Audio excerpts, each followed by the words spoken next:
দেখে নেব খেলার সময় শিরোনাম। চার্টার্ড ফ্লাইটে চেন্নাই থেকে কানপুরে বাংলাদেশ ক্রিকেট দল। একই ফ্লাইটে ছিলেন রোহিত কোহলিরাও।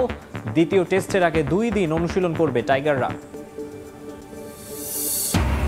কানপুর টেস্ট নিয়ে শঙ্কা, ম্যাচ বাতিলের দাবিতে হিন্দু মহাসভার বিক্ষোভ। নিরাপত্তা জোরদার, গোয়ালিয়রের টি-20 ভেন্যুতে হরতালের ডাক। নারী টি-20 বিশ্বকাপে শুভ সূচনার স্বপ্ন বাংলাদেশের। হোম অফ ক্রিকেটে জ্যোতিদের অফিসিয়াল ফটো সেশন। পুরস্কারের অর্থ নিয়ে আইসিসির সিদ্ধান্তে সন্তোষ। হত্যা মামলার পর এবার শেয়ার কারসাজিতে সাকিব আল হাসানের নাম। সাবেক বিশ্বসেরা অলরাউন্ডারকে $1.5 কোটি জরিমানা নিয়ন্ত্রক সংস্থা বিএসইসির। এবং বাংলাদেশের জার্সি গায়ে জড়ানোর আরও কাছে হামজা চৌধুরী। লাল সবুজের হয়ে খেলতে অনুমোদন ইংলিশ ফুটবল অ্যাসোসিয়েশনের। ফিফার অনুমতি চাইবে বাফুফে।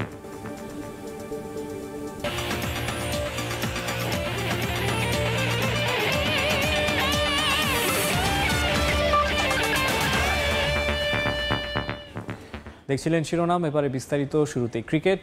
বাংলাদেশ ভারত টেস্ট সিরিজ প্রসঙ্গ। দ্বিতীয় টেস্ট খেলতে চার্টার্ড বিমানে করে ম্যাচ ভেন্যু কানপুরে পৌঁছেছেন টাইগাররা। বাংলাদেশ দলের সঙ্গে একই বিমানে ছিল টিম ইন্ডিয়ার অধিকাংশ সদস্য। তবে ভারতীয় দলের অনেকেই এসেছেন 2 দিন ছুটি কাটিয়ে। ম্যাচ সামনে রেখে বুধবার থেকে অনুশীলন শুরু করবে 2 দল। কানপুর থেকে আরও জানাচ্ছেন মাহবুব রিমন। কানপুরের ছোট্ট অভ্যন্তরীণ বিমানবন্দরে সারাদিন বিমান অবতরণ করে মোটে 3টা। ভিড় ভাট্টা নেই বললেই চলে, কিন্তু হঠাৎ করেই সেখানে বাড়ল ব্যস্ততা। প্রথমবারের মতো যে টেস্ট খেলতে উত্তরপ্রদেশে বাংলাদেশ দল। আগে থেকেই এই সিরিজ নিয়ে আছে হামলার হুমকি, তাই তো নিরাপত্তার কড়া চাদরে দায়িত্বপ্রাপ্তরা। সাকিব শান্তদের কাছে ঘেঁষাও দেয়। তবু দূর থেকেও টাইগার ক্রিকেটারদের বিষণ্ণ মুখগুলো আলাদা করা গেল সহজেই। প্রথম টেস্টে অসহায় আত্মসমর্পণ, গ্রিন পার্কে চ্যালেঞ্জ জানাবে স্পিনাররা। সব মিলিয়ে তাই ম্যাচের দিন 3 আগে যতটা নির্ভর থাকা যায়। বুধ আর বৃহস্পতি শেষ টেস্টের আগে টাইগাররা পাবে মোটে 2টি অনুশীলন সেশন। এদিন ব্যতিক্রম চোখে কালো সানগ্লাস। চনমনে জয়কে দেখে মনেই হয়েছে হয়তো ম্যাচ খেলার পেয়েছেন আভাস। একাদশের তাইজুলের ফেরাটাও মোটামুটি নিশ্চিত। ক্যামেরায় খুঁজে পাওয়া গেল সাকিবকেও। চোখের অস্বস্তির সঙ্গে ইনজুরির শঙ্কা। সব মিলিয়ে সাকিব একাদশের সুযোগ পেলেও কানপুরের কালো উইকেটে তার জন্য অপেক্ষা করবে বড় চ্যালেঞ্জ। তবে ভিন্ন চিত্র ভারতীয় দলে। টাইগারদের একদিন আগে টেস্ট হারিয়ে অনেকেই কাটিয়ে এসেছেন ছুটি। গৌতম গম্ভীর, বিরাট কোহলিরা যেমন আসলেন দিল্লি থেকে, তেমনি অধিনায়ক রোহিত শর্মা আর শুভমান গিল এসেছেন মুম্বাই হয়ে। কানপুরের গ্রিন পার্কে এখন পর্যন্ত ভারত ম্যাচ খেলেছে 23টি, যেখানে আছে 7টি জয়। বিপরীতে 13টা ম্যাচ হয়েছে ড্র, 3টিতে হেরেছে টিম ইন্ডিয়া। মাহবুব রিমন, সময় সংবাদ, কানপুর, ভারত।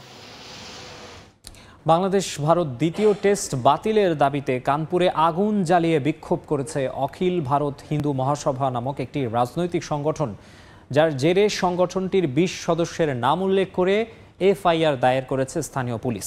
2 দলের জন্য এবং পুরো স্টেডিয়াম পাড়ায় জোরদার করা হয়েছে নিরাপত্তা।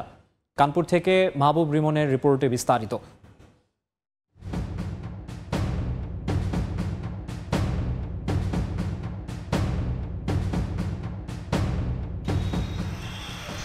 দুই ম্যাচ সিরিজের দ্বিতীয় ও শেষ টেস্ট খেলতে বাংলাদেশ দল এখন কানপুরে।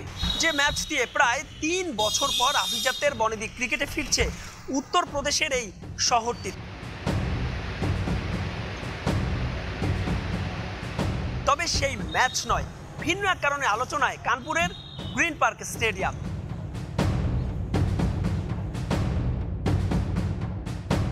বাংলাদেশের সংখ্যালঘু হিন্দু সম্প্রদায়ের উপর আক্রমণের জেরে গোটা সিরিজই বাতিলের দাবি জানিয়েছিল হিন্দু মহাসভা নামে একটি কট্টরপন্থী হিন্দু সংগঠন। তবে সেই দাবি পূরণ না হয় এবার তারা ভিন্ন পথে হেঁটেছে।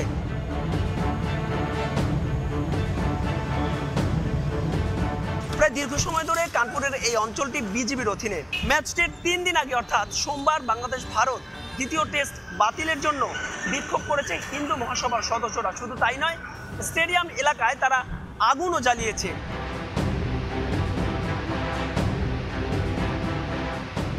তাই তো বাংলাদেশ দলের টিম হোটেল এবং গোটা স্টেডিয়াম পাড়া ঢেকে ফেলা হয়েছে কঠোর নিরাপত্তায়।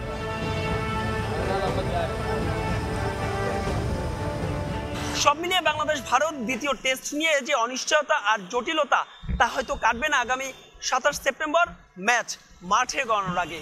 মাহবুব রিমন, সময় সংবাদ, কানপুর, ভারত। এদিকে কানপুর টেস্টের পর মারাত্মক শঙ্কার মুখে রয়েছে ভারতের বিপক্ষে বাংলাদেশের প্রথম টি-20 ম্যাচও। 6 অক্টোবর গোয়ালিয়রে বন্ধ ঘোষণা করেছে ভারতের রাজনৈতিক দল হিন্দু মহাসভা। কট্টরপন্থী এই সংগঠনটির দাবি বাংলাদেশে হিন্দুদের উপর নির্যাতন করা হয়েছে, যদিও এই ধরনের অভিযোগের কোনো সত্যতা নেই।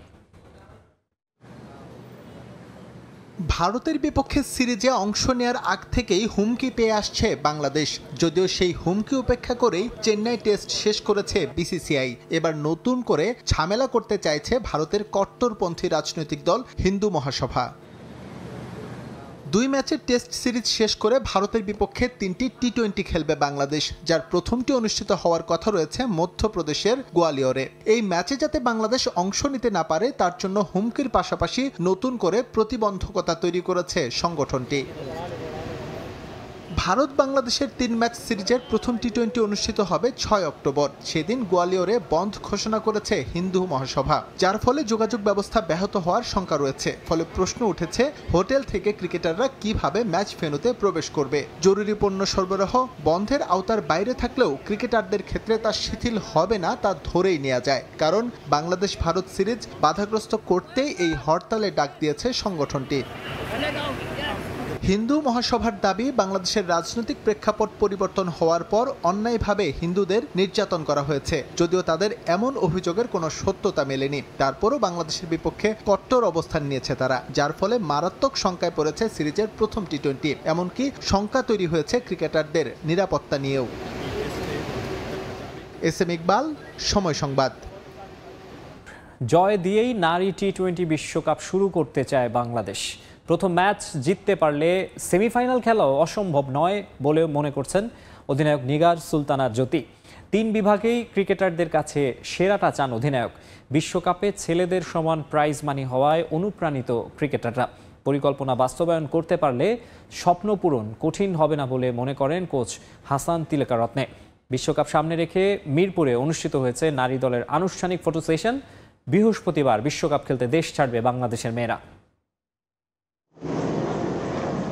মিরপুর শেরে বাংলায় নারী বিশ্বকাপের স্বপ্ন সারথীরা আনুষ্ঠানিক ফটো সেশনে চোখে ছিল আত্মবিশ্বাস আর অদম্য মনোবলে ওদের লক্ষ্য মরুর বুকে নারী টি-20 বিশ্বকাপে ঝড় তোলা। রাজনৈতিক পট পরিবর্তনের পর নিরাপত্তা শঙ্কায় বিশ্বকাপ বাংলাদেশ থেকে সরে গেছে সংযুক্ত আরব আমিরাতে। বি গ্রুপে বাংলাদেশের সামনে চ্যালেঞ্জ জানাতে প্রস্তুত আছে স্কটল্যান্ড, ওয়েস্ট ইন্ডিজ, দক্ষিণ Africa O England.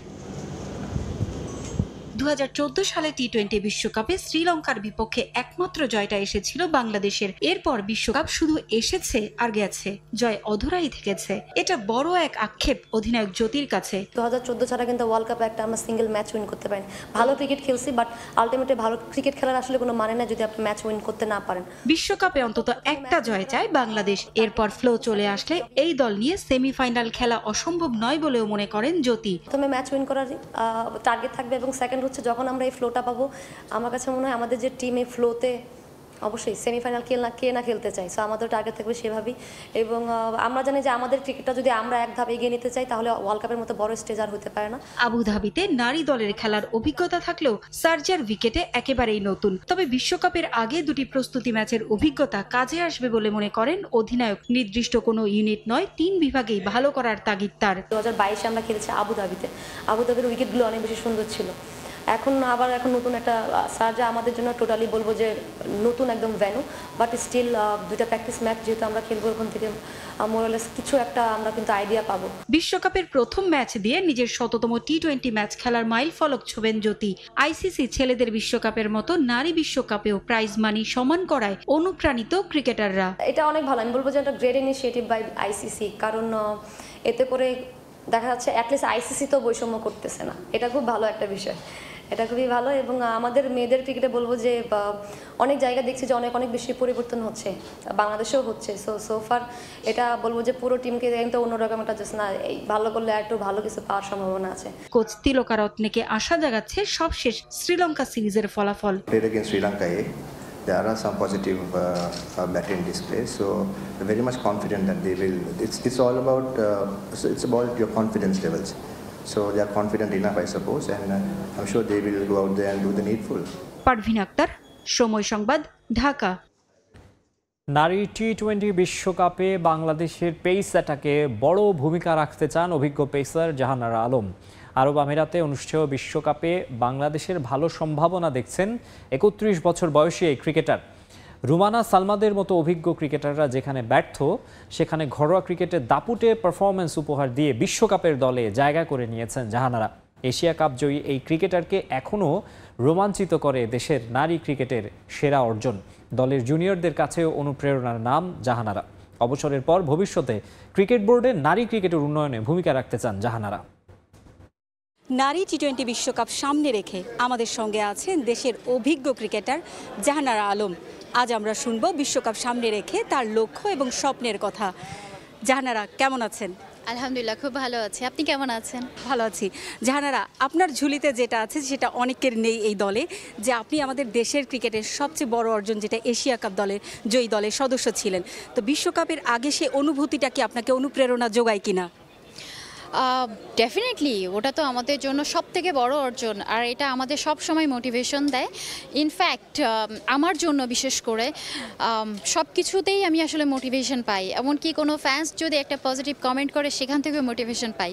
So it's all about like আমি কিভাবে এটা নিচ্ছি এবং আমরা কিভাবে চিন্তা করে সামনে এগিয়ে যাচ্ছি। সো আমার আসলে মোটিভেশন আমি সব কিছু থেকেই পাই। বিশ্বকাপে আপনার কাছে অভিজ্ঞ একজন ক্রিকেটারের কাছে আপনি কি মনে করছেন যে আমাদের পেস অ্যাটাকের ভূমিকাটা কেমন হবে এবং কতটুকুন কন্ট্রিবিউট করতে পারবেন দলের জন্য? আমাদের বাংলাদেশের উইকেটগুলি কিন্তু আপনি দেখবেন যে এটাও স্পিন সহায়ক উইকেট, এবং আমরা বহির্বিশ্বে যে কান্ট্রিতেই যাই না কেন সেখানে আসলে স্পিন সহায়ক উইকেট পাই। খুব কম উইকেট পেয়েছি যেটা পেস সহায়ক। সো এদিক থেকে আমার বিশ্বাস যে পেস ইউনিটে আমরা যেহেতু আমি, মারুফা, দিশা এবং ঋতুমণি 4 জন পেসার আছি, আমরা চাইবো এবং আমরা বিশ্বাস রাখি যে স্পিনের পাশাপাশি পেস ইউনিট থেকে একটা ভালো পারফরমেন্স কন্ট্রিবিউট করতে পারবো আমরা ইনশাআল্লাহ। প্রিমিয়ার লিগে দাপুটে পারফর্ম করে কামব্যাক করা, সেটা কি জাতীয় দলে ইম্প্যাক্ট ফেলবে কিনা? না, ডেফিনেটলি। আসলে দেখেন, পারফরমেন্স এমন একটা বিষয় যেটা আপনাকে স্টেপ বাই স্টেপ সামনে এগিয়ে নেয়। সো এটা ডেফিনেটলি আমাকে অনেক হেল্প করবে, যেটা আমার মোটিভেশন, আমার কনফিডেন্স লেভেল অনেক হাই করে দিয়েছে। আমাদের দেশের নারীদের ক্ষেত্রে দেখা যায় যে একটা পর্যায়ে চলে যাওয়ার পরে তাদের শেষটা খুব সুখকর হয় না। তাদের শেষটা আসলে কেমন হওয়া উচিত? কারণ ফিনান্সিয়ালি বলেন, অন্যান্য সুযোগ সুবিধার দিক থেকে বলেন যে তারা ছেলেদের তুলনায় অনেক পিছিয়ে থাকে। তো তাদের শেষটা আসলে কেমন হওয়া উচিত? যেহেতু আমরা ফিমেল এবং ফিমেল ক্রিকেটার, সো এদিক থেকে আমাদের আফটার ক্রিকেট ক্যারিয়ার কি করা হবে ভবিষ্যৎ অনিশ্চয়তার মধ্যে থাকে অনেক ক্ষেত্রে।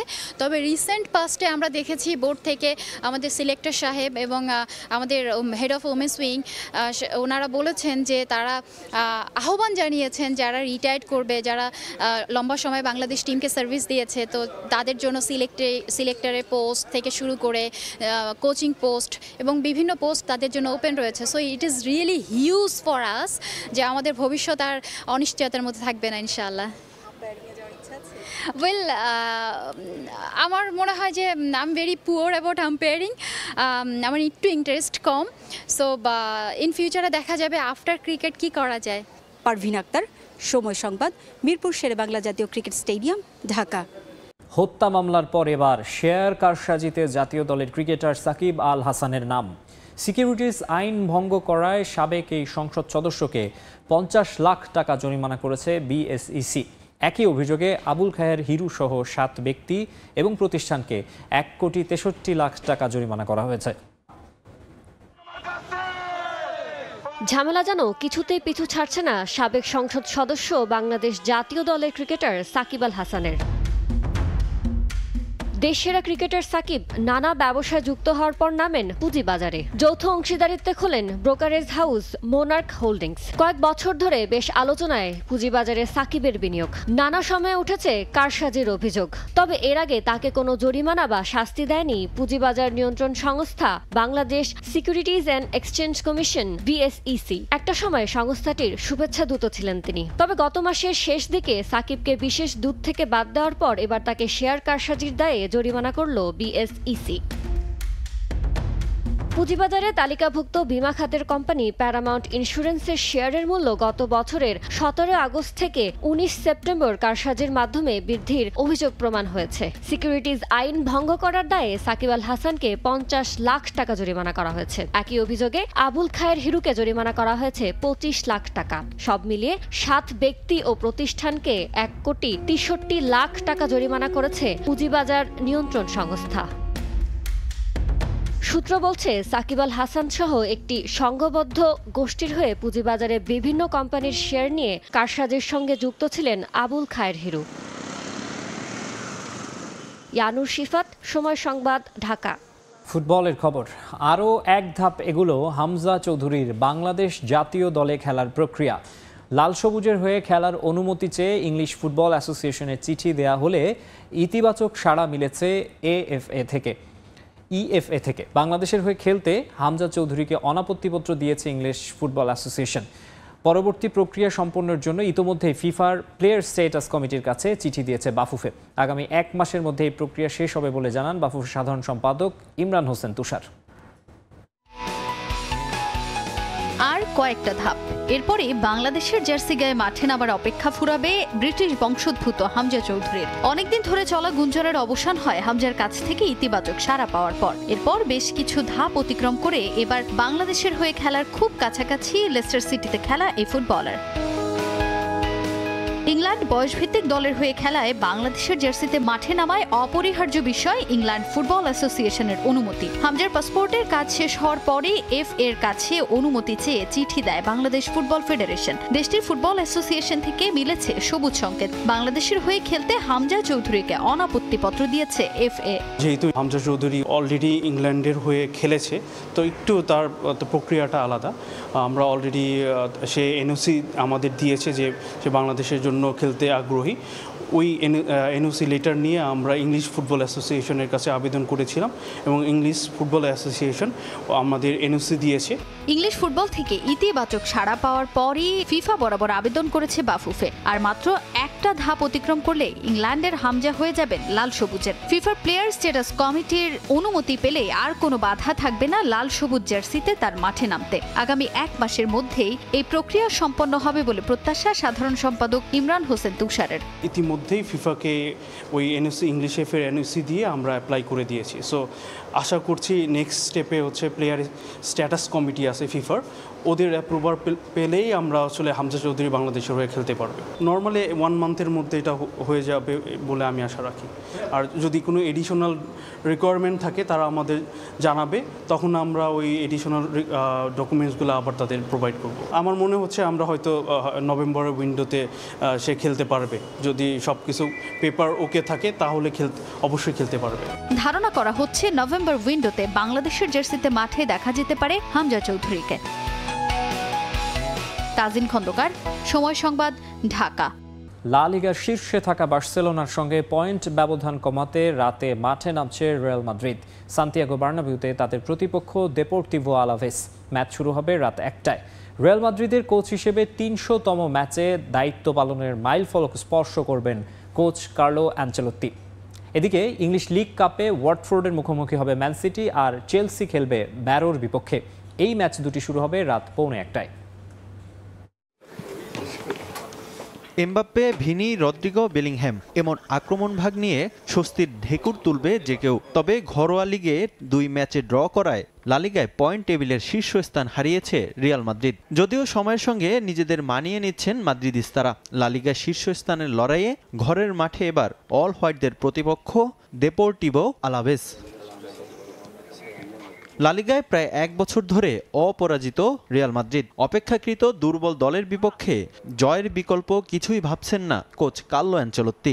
এই ম্যাচে শুরুর একাদশে কোচের পরিকল্পনায় থাকছেন না কিলিয়ান এমবাপ্পে। টানা ম্যাচ খেলায় ইনজুরি সংখ্যা কাটাতে তার পরিবর্তে দেখা যেতে পারে এনরিককে। এছাড়া ভিনি, বেলিংহ্যাম, রদ্রিগোদের নিয়ে আক্রমণ ভাগ শক্তিশালী করবে মাদ্রিদ কোচ। এদিকে ইনজুরির কারণে এখনও মাঠের বাইরে আছেন Camavinga, Brahim Diaz, David Alaba. Coach হিসেবে রিয়াল মাদ্রিদকে অনন্য উচ্চতায় নিয়ে গেছেন কার্লো অ্যানচেলত্তি। এখন পর্যন্ত মাদ্রিদকে এনে দিয়েছেন 14টি শিরোপা। এবার আরও একটি কীর্তি গড়তে যাচ্ছেন মাদ্রিদ বস। সান্তিয়াগো বার্নাবুতে আলাভেসের বিপক্ষে ম্যাচ দিয়ে লস ব্লাঙ্কোস কোচ হিসেবে 300 ম্যাচে কোচের দায়িত্ব পালন করবেন তিনি।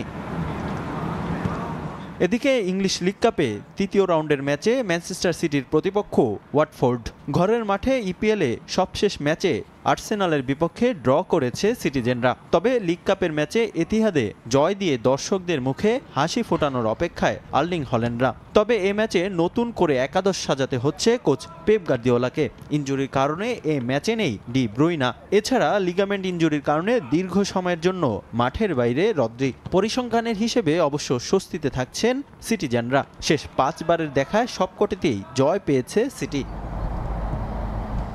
লিগ কাপের আরেক ম্যাচে স্ট্যামফোর্ড ব্রিজে 12-র বিপক্ষে নামবে বর্তমান রানার্স আপ চেলসি। ইনজুরির দুশ্চিন্তা রয়েছে চেলসি শিবিরেও। ইনজুরির কারণে এখনও মাঠের বাইরে স্ট্রাইকার ওমারি ক্যালিম্যান এবং রেসে জেমস। তাই একাদশ পরিবর্তন নিয়ে আসতে পারেন কোচ এনজো। রিফাতুল ইসলাম মিরন, সময় সংবাদ। ফাঁস হয়েছে এবছরের ব্যালন ডিওর জয়ীর নাম। বেলিংহ্যাম, এমবাপ্পে কিংবা লাউতারো মার্টিনেজ নন। স্পেনের গণমাধ্যমের খবর, রিয়াল মাদ্রিদের ব্রাজিলিয়ান উইঙ্গার ভিনিসিয়াস জুনিয়রের হাতেই উঠতে যাচ্ছে মর্যাদাপূর্ণ এই পুরস্কার। এরই মধ্যে ভিনি জুনিয়রকে যে বিষয়টি জানিয়েও দিয়েছে ফ্রান্স ফুটবল। গুঞ্জন সত্যি হলে আগামী 28 অক্টোবর ফ্রান্সের প্যারিসে আনুষ্ঠানিকভাবে ব্যালন ডিওর তুলে দেওয়া হবে ভিনির হাতে।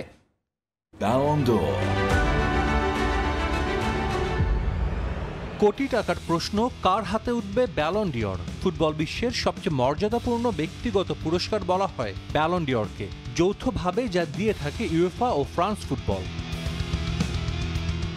এরই মধ্যে ঘোষণা করা হয়েছে 30 জনের প্রাথমিক তালিকা, যেখানে সর্বোচ্চ 7 ফুটবলার আছে রিয়াল মাদ্রিদের। 2023-24 মৌসুমের সেরা খেলোয়াড় নির্বাচিত হওয়ার দৌড়ে শুরু থেকেই এগিয়ে ছিলেন জুড বেলিংহ্যাম, ভিনি জুনিয়র ও Man City midfielder Rodri. Inter মিলানের আর্জেন্টিন স্ট্রাইকার লাউতারো মার্টিনেজের নামও বলেছেন অনেকে। তবে স্প্যানিশ বেশ কিছু সংবাদ মাধ্যমে ফাঁস হয়েছে ব্যালন ডিওর জয়ীর নাম। বেলিংহ্যাম, লাউতারো, রদ্রিদের পেছনে ফেলে যে পুরস্কার উঠতে যাচ্ছে ব্রাজিলিয়ান তারকা ভিনিসিয়াস জুনিয়রের হাতে। 24 বছর বয়সী ভিনিসিয়াস 2018 সালে যোগ দেন রিয়াল মাদ্রিদে। গেল মৌসুমটা দুর্দান্ত কেটেছে এই ব্রাজিলিয়ানের। লস ব্লাঙ্কোস জার্সিতে 39 ম্যাচে করেন 24 গোল। চ্যাম্পিয়ন্স লিগে দলকে শিরোপা জয়ে রাখেন গুরুত্বপূর্ণ ভূমিকা। ইউসিএলে দ্বিতীয় সর্বোচ্চ 6 গোল করার পাশাপাশি ছিল 5টা অ্যাসিস্ট। এই ব্রাজিলিয়ান তারকা এরই মধ্যে নিজেকে বিশ্বের অন্যতম সেরা ফুটবলারদের একজন হিসেবে প্রতিষ্ঠিত করেছেন। গুঞ্জন সত্যি হলে সাফল্যের স্বীকৃতি হিসেবে এবার বিশ্বের সেরা ফুটবলারের পুরস্কার উঠতে যাচ্ছে ভিনির হাতে। ইন্টার মিলানের হয়ে লিগ ও আর্জেন্টিনার হয়ে কোপা আমেরিকা জয়ে অনেকেই ধারণা করেছিলেন লিওনেল মেসির সতীর্থ লাউতারো মার্টিনেজ এবারের ব্যালন ডিওরের অন্যতম দাবিদার। কিন্তু পুরস্কার দেওয়ার ক্ষেত্রে গেল বছরের 1 আগস্ট থেকে এবছরের 31 জুলাই পর্যন্ত পারফরমেন্স বিবেচনা করা হবে, যার ফলে কোপা আমেরিকায় দুর্দান্ত পারফর্ম করেও এবার ব্যালন ডিওর জিততে পারছেন না এই আর্জেন্টাইন। গণমাধ্যমে ফাঁস হওয়া খবর যদি সত্যি হয়, তবে 16 বছর পর কোনো ব্রাজিলিয়ানের হাতে উঠবে ব্যালন ডিওর। সবশেষ 2007 সালে কিংবদন্তি কাকা জিতেছিলেন বিশ্বের সেরা ফুটবলারের পুরস্কার। ভিনির প্রথম ব্যালন জয়ের উপলক্ষটা স্মরণীয় করে রাখতে উদ্যোগ নিচ্ছে তার স্পন্সর প্রতিষ্ঠান নাইকি। প্যারিসের বিখ্যাত শ্যাটেলে থিয়েটারে 28 অক্টোবর দেয়া হবে ব্যালন ডিওর। এর দুদিন পর মাদ্রিদের গ্র্যান্ড ভিয়ায় নাইকি তাদের ফ্ল্যাগশিপ স্টোর পুনরায় চালু করতে যাচ্ছে, যেখানে ভিনিকে উৎসর্গ করে আলাদা স্থান ও সোনালী রঙের বুট থাকবে প্রধান আকর্ষণ হিসেবে। সাজিদ মুস্তাহিদ, সময় সংবাদ। কিলিয়ান এমবাপ্পে, ভিনিসিয়াস জুনিয়র এবং জুড বেলিংহ্যামকে নিয়ে এই মুহূর্তে বিশ্বের সবচেয়ে পরাক্রমশালী আক্রমণ ভাগ রিয়াল মাদ্রিদের। সব প্রতিযোগিতা মিলিয়ে ফলাফল পক্ষেই আছে স্প্যানিশ জায়ান্টদের। তবে মাঠের পারফরমেন্স যেন মন ভরাতে পারছে না দর্শকদের। আক্রমণ ভাগের 3 তারকার মধ্যে এখনও সেভাবে বোঝাপড়া তৈরি হয়নি। সে কারণেই মেসি, সুয়ারেজ, নেইমার কিংবা বেল, বেনজেমা, ক্রিস্টিয়ানোর মতো হয়ে উঠতে পারছেন না Mbappe, Vinicius, Bellingham. Lionel Messi, Luis Suarez আর নেইমার, বার্সেলোনায় এই ত্রয়ীর রসায়ন দেখে দর্শকরা বলতেন চোখের শান্তি। রিয়াল মাদ্রিদে ক্রিস্টিয়ানো রোনালদো, করিম বেনজেমা আর গ্যারেথ বেলের মাঝে বোঝাপড়াও ছিল দুর্দান্ত। বিখ্যাত এমএসএন আর বিবিসি এই 2 অ্যাটাকিং গ্রুপের সুবাদে লা লিগা পৌঁছে গিয়েছিল ভিন্ন উচ্চতায়। গোলের পর গোল করতেন তারা, একইভাবে নজর কাড়া ছিল পারফরমেন্স। এর বাইরে লিভারপুলের হয়ে Mohamed Salah, Roberto Firmino, Sadio Mane কিংবা ম্যানচেস্টার ইউনাইটেডে ওয়েন রুনি, কার্লোস তেভেজ আর ক্রিস্টিয়ানো রোনালদো ত্রয়ীর কথাও বলা যায়। আক্রমণ ভাগের ফুটবলারদের এই কেমিস্ট্রি দলের খেলাকে করে তোলে আরও উপভোগ্য। কিন্তু তারকাবহুল দল গড়েও বর্তমান রিয়াল মাদ্রিদ দর্শকদের মন ভরাতে পারছে না। প্রতিযোগিতামূলক কিংবা প্রীতি সব মিলিয়ে দীর্ঘদিন হারের মুখ দেখতে হয়নি জায়ান্টদের। লা লিগাতেও আছে শিরোপার রেসে, চ্যাম্পিয়ন্স লিগে প্রথম রাউন্ডেও পেয়েছে কাঙ্ক্ষিত জয়। তবে কিলিয়ান এমবাপ্পে, ভিনিসিয়াস জুনিয়র আর জুড বেলিংহ্যামরা যেন ছন্দহীন। ফ্রান্স, ব্রাজিল ও ইংল্যান্ডের প্রতিভাবান 3 ফুটবলার এমবাপ্পে, ভিনিসিয়াস আর বেলিংহ্যাম, এই কম্বিনেশন নিয়ে রীতিমতো ভয়ে কেঁপেছে অন্য দল। তবে নামে ভারী এগিয়ে থাকলেও মাঠের খেলায় এখনও প্রতিপক্ষের বুকে কাঁপন ধরাতে পারেননি তারা। এর কারণ কি খুঁজে ফিরছেন সবাই। 3 জনের খেলার ধরনে রয়েছে ভিন্নতা। ছোট স্পেস পেলেই দ্রুত গতিতে বল নিয়ে ডিবক্সে ঢোকার প্রবণতা রয়েছে জুডের। 1 বাই 1 ড্রিবল করে এগোতে থাকেন ভিনি। সাধারণত এই দুজনের মতো বেশিক্ষণ পায়ে বল রাখেন না কিলিয়ান। গতি এবং কুইক টার্নে শট নিতে দেখা যায় তাকে।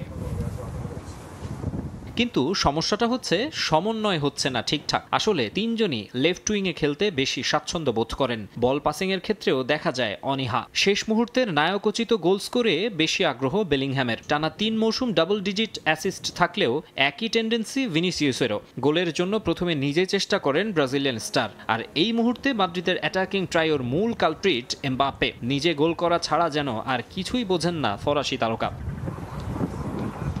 যদিও কেবলই শুরু তাদের, এখনো মন্তব্য করার সময় আসেনি। পারস্পরিক বোঝাপড়া গভীর হলে সব সমস্যার সমাধান হবে। আর তখন এমবাপ্পে, ভিনিসিয়াস, বেলিংহ্যাম ত্রয়ী মেসি, নেইমার, সুয়ারেজ কিংবা রোনালদো, বেল, বেনজেমার মতো হয়ে উঠবে বা ছাড়িয়ে যাবে তাদেরও আশা সমর্থকদের। মাকসুম আলম খান, সময় সংবাদ। নতুন স্টেডিয়াম বানানোর কাজে হাত দিতে চায় ম্যানচেস্টার ইউনাইটেড। সম্ভাব্যতা যাচাই শেষে নেওয়া হবে চূড়ান্ত সিদ্ধান্ত। ক্লাবের অর্থনৈতিক সমীক্ষা বলছে নতুন স্টেডিয়াম সহ আশপাশের এলাকায় সংস্কার কাজ হলে এই প্রকল্প থেকে ব্রিটিশ অর্থনীতিতে যোগ হবে বাৎসরিক 730 কোটি পাউন্ড, বাংলাদেশি মুদ্রায় যার পরিমাণ 1,16,500 কোটি টাকারও বেশি। তবে নতুন স্টেডিয়াম না বানিয়ে ওল্ড ট্রাফোর্ডকে সংস্কার করার পক্ষেও মত আছে একটা বড় অংশের। ইংলিশ ফুটবল লিগ নামটার সঙ্গে অঙ্গাঅঙ্গিভাবে জড়িত একটা ক্লাবের নাম। হালের সমর্থকরা অনেকের মনে হতে পারে সিটি, কারো কাছে চেলসি কিংবা লিভারপুল। কিন্তু ফুটবল দুনিয়ায় ইংলিশ ক্লাব বলতেই যে নামটা জলজল করে ওঠে সবার মানসপটে, সেটা ম্যানচেস্টার ইউনাইটেড। আর এই ক্লাবটার কথা মাথায় আসতেই সঙ্গে জেগে ওঠে আরও একটা নাম, Old Trafford, the theatre of dream. Manchester ইউনাইটেডের হোম গ্রাউন্ড, বিশ্বের সবচেয়ে আলোচিত এক ফুটবল অ্যারেনা, যা শুধু একটা স্টেডিয়াম নয়, গোটা ইংলিশ ফুটবল ইতিহাসের অংশ। ইপিএল এর 20 বারের চ্যাম্পিয়নদের সমর্থক আছে পুরো দুনিয়া জুড়ে, আর তাদের সবার কাছেই এক আবেগের নাম এই ওল্ড ট্রাফোর্ড। কিন্তু এবার এই স্টেডিয়ামটাকে নিয়ে নতুন করে ভাবছে ইউনাইটেড কর্তৃপক্ষ। ইংলিশ গণমাধ্যমে খবর, এই স্টেডিয়াম ভেঙে নতুন করে একটা ভেন্যু তৈরির কথা ভাবছে ম্যানচেস্টারের মালিক পক্ষ। ইতিমধ্যে প্রাথমিক সম্ভাব্যতা যাচাইও করে ফেলেছেন তারা, পাশাপাশি শেষ করে এনেছেন অর্থনৈতিক সমীক্ষা। সেই হিসাব বলছে, যদি নতুন করে স্টেডিয়ামটি তৈরি করা হয় এবং এর আশপাশের এলাকায় উন্নয়ন কাজ করা যায়, তাহলে নতুন করে জীবিকা তৈরি হবে এই অঞ্চলে। আর তার ফলে ব্রিটিশ অর্থনীতিতে বাৎসরিক 730 কোটি পাউন্ডের অবদান রাখতে পারবে এই প্রকল্প। বাংলাদেশি টাকার হিসেবে যে অর্থের পরিমাণ 1,16,500 কোটি টাকা বা তারও বেশি। আর যদি কোনো কারণে সম্ভাব্যতা যাচাই শেষে নতুন করে তৈরি না করে শুধুমাত্র সংস্কার করা হয় স্টেডিয়ামটির, সেক্ষেত্রে খরচ হবে 200 কোটি পাউন্ড। বর্তমানে ওল্ড ট্রাফোর্ডে দর্শক ধারণ ক্ষমতা 74,000, কিন্তু বর্তমান মালিক পক্ষের চাহিদা অন্তত 1 লক্ষ মানুষ একসঙ্গে যেন খেলা দেখতে পারে এই স্টেডিয়ামটিতে। ক্লাবের বিষয়টি নিয়ে এখনো চলছে নানামুখী আলোচনা। সরকারি সাহায্য পেতে তদবির চালিয়ে যাচ্ছেন ক্লাব মালিক জিম র্যাডক্লিফ। নর্থ ওয়েম্বলি হিসেবে তারা পরিচয় করিয়ে দিতে চান সংস্কার করা ওল্ড ট্র্যাফোর্ডকে, আর এজন্য সমর্থকদের সমর্থন পাওয়ার চেষ্টা চালিয়ে যাচ্ছেন তারা। প্রকল্পের বিষয়ে তাদের মতামত পেতে কাজ করছেন ক্লাবটির সাবেক অধিনায়ক এবং এই প্রকল্পের একজন গুরুত্বপূর্ণ সদস্য গ্যারি নেভিল। আবারও ক্রিকেটারদের স্কিলের উন্নতিতে আরও মনোযোগী ভারত। বেঙ্গালুরুর ন্যাশনাল ক্রিকেট একাডেমির আধুনিকায়নের কাজ করছে বিসিসিআই। বিশ্বমানের 3টি মাঠ, 45টি প্র্যাকটিস উইকেট, ইনডোর এবং অলিম্পিক গেমসের সমমানের সুইমিং পুল থাকবে সেখানে। চলতি মাসেই নতুন এই এনসিএ উন্মোচন করবে বিসিসিআই। ক্রিকেটে তারাই সর্বেসর্বা। 22 গজের খেলাটাকে লাভজনক ও জনপ্রিয় করতে তাদের কৃতিত্বই বেশি। আইপিএল দিয়ে ফ্র্যাঞ্চাইজি টুর্নামেন্টকে নিয়ে গেছে অনন্য উচ্চতায়, অলিম্পিকে ক্রিকেট ফেরাতেও রেখেছে বড় ভূমিকা। বিশ্ব ক্রিকেটে কূটনীতি কিংবা নতুন আইডিয়ায় তারা এক বাক্যে সেরা। নিজেদের ক্রিকেট নিয়ে পরিকল্পনাতেও জুড়ি নেই। এক কথায় ভারত যেন কয়েক ধাপ এগিয়ে। ইন্ডিয়ার পাইপলাইনে ক্রিকেটারের ছড়াছড়ি, যে কোনো পর্যায়ের খেলোয়াড়দের পরিচর্যায় কোনো ঘাটতি রাখে না তারা। মূলত প্রক্রিয়া সবসময় ঠিকঠাক রাখে বিসিসিআই, আর সে কারণেই রিপ্লেসমেন্ট নিয়ে মাথা ঘামাতে হয় না। ব্যাকআপ ক্রিকেটার রেডিই থাকে। রঞ্জি ট্রফি, দুলীপ ট্রফির মতো ঘরোয়া আসরে শক্ত প্রতিদ্বন্দ্বিতা হয়। স্কুল ক্রিকেট কাঠামো শক্তিশালী, আর আইপিএল তো আছেই। ফরম্যাট ভেদে ভিন্ন ভিন্ন দল গঠনে কোনো বেগই পেতে হয় না ভারতের। কিন্তু তারপরও থেমে নেই বিসিসিআই। বেঙ্গালুরুতে ন্যাশনাল ক্রিকেট একাডেমিকে নতুন করে সাজিয়েছে তারা, যেখানে রয়েছে বিশ্বমানের 3টি গ্রাউন্ড। একই সময়ে 45টি পিচে প্র্যাকটিসের সুযোগ পাবেন ক্রিকেটাররা। রয়েছে ইনডোর ক্রিকেট পিচও, অলিম্পিক গেমসের অনুরূপ সাইজের সুইমিং পুল এবং রিকভারি ও স্পোর্টস সায়েন্স ফ্যাসিলিটিসও রয়েছে এনসিএতে। বিসিসিআই এর বার্ষিক সাধারণ সভার আগের দিন অর্থাৎ 28 সেপ্টেম্বর এই নিউ লুক এনসিএ আনভেইল করবে ভারতীয় বোর্ড। এরই মধ্যে তা নিশ্চিত করেছেন বিসিসিআই সেক্রেটারি জয় শাহ। বর্তমান এবং ভবিষ্যৎ ক্রিকেটারদের স্কিল ডেভেলপমেন্টে এই এনসিএ বিরাট ভূমিকা রাখবে বলেই বিশ্বাস তার। মাকসুম আলম খান, সময় সংবাদ। ক্রিকেটের শহর চেন্নাইয়ের রাস্তা ধরে হাঁটলেই দেখা মিলবে টাইগারদের লাল সবুজ জার্সি। মহেন্দ্র সিং ধোনি সেখানে সুপার হিরো। আইপিএলে খেলার সুবাদে পরিচিতি আছে সাকিবেরও, তবে সিএসকের ক্রিকেটার হওয়ায় মোস্তাফিজের প্রতি তাদের অন্যরকম ভালোবাসা। চেন্নাই বিখ্যাত তাদের স্পোর্টস শপগুলোর জন্য, যে টানে প্রায়শই সেখানে ছুটে যান বিশ্বের প্রায় সব ক্রিকেটার। চেন্নাই থেকে মাহবুব রিমনের রিপোর্ট।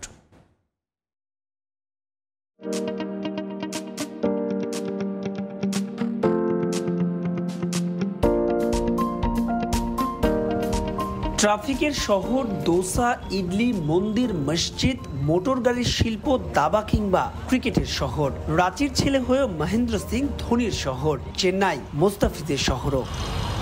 চেন্নাই মানে ক্রিকেট, ক্রিকেট মানেই তো চেন্নাই। এখানকার অলিতে গলিতে যতটা স্কুটি, ঠিক যেন ততটাই bat.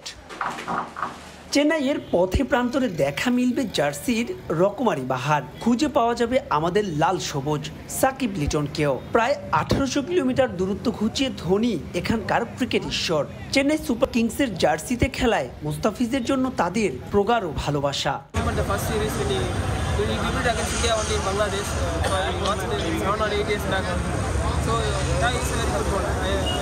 Mustafa sir is a very lovely people in Chennai because Chennai people are morely addicted towards cricket. He just loves the cricket. Whatever the player who playing here is. Helicopter shots, there's cool shots like this. Mr. Cool, like this name. The Dhoni's style is different. This is fans is many fans is the Dhoni. চেন্নাইয়ে কোনো cricket প্রেমী আসবেন আর sports সবগুলোতে ঢু মারবেন না, তা কি হয়?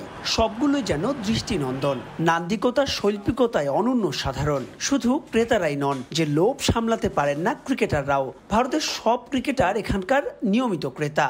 মঈন আলী, ওয়াসিম, আফ্রিদি, ব্র্যাভো, এমনকি বাংলাদেশের মুমিনুল তাইজুল, সবারই আস্থার ট্রিপ্লিক্যানের স্পোর্টস শপে। স্মৃতির সংগ্রহশালা তাই হয়ে উঠেছে বিশাল।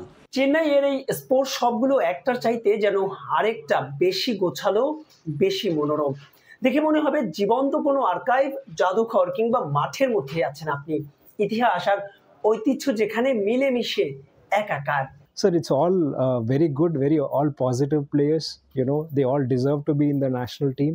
And since we are close by to the Chepauk Stadium as well, and this is one-stop shop where you get all your cricket equipments.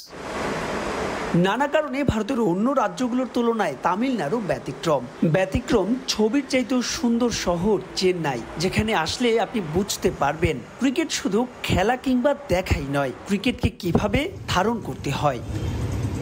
মাহবুব লিমন, সময় সংবাদ, চেন্নাই, ভারত। এ পর্যায়ে খেলার সময়ের শীর্ষ সংবাদ জানিয়ে দিচ্ছে আরেকবার। চার্টার্ড ফ্লাইটে চেন্নাই থেকে কানপুরে বাংলাদেশ ক্রিকেট দল, একই ফ্লাইটে ছিলেন রোহিত কোহলিরাও। দ্বিতীয় টেস্টের আগে 2 দিন অনুশীলন করবে টাইগাররা। কানপুর টেস্ট নিয়ে শঙ্কা, ম্যাচ বাতিলের দাবিতে হিন্দু মহাসভার বিক্ষোভ, নিরাপত্তা জোরদার। গোয়ালিয়রের টি-20 ভেন্যুতে হরতালের ডাক। এবং জয় দিয়ে নারী টি-20 শুরু করতে চায় বাংলাদেশ। শ্রীলঙ্কা সিরিজের অভিজ্ঞতা কাজে লাগানোর আশা জ্যোতির। পুরস্কারের অর্থ নিয়ে আইসিসির সিদ্ধান্তে সন্তোষ।